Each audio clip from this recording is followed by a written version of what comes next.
সন্মানিত জনালে তেখেতক আমি আন্তৰিকতাৰে সন্মান জনাইছো যিহেতু ইমান ধুনীয়া চাহ একাপ দিছে তেখেতক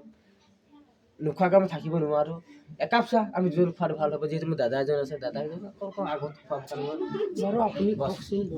দেখিলে যে ভাইটিয়ে আগত খোৱাক তাৰে কামনা কৰিলে ঠিক আছে মানে কথাটো কি হ'ল মানে মই চাহটো বৰ মৰমতে আনি দিছোঁ আৰু চাহটোত মানে কি হ'ল মানে চেনি নাই আৰু চাহপাতো নাই হ'ব যে চেনি চাহপাত নথকা চাহ মৰমত যি দিছে নহয় আমি অমৃত বুলি ভাবি আমি চেনি আৰু চাহপাত নাই একো নাই দে চেনি চাহপাত নথকা চাহ হ'ব পাৰে কিন্তু দেই মৰমত হ'ব পাৰে আমি খাইছো সেইটো পাৰে চাহ আনি মজা লাগিলে কিন্তু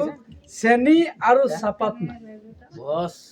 তো মই আপোনাক ধন্যবাদ জ্ঞাপন কৰিছোঁ চেনি আৰু চাহপাত নথকা চাহৰ নাম এটা কি হয় যাৰ নাম্বাৰ মান নিয়াৰ বুজা এটা কৈছে কেলে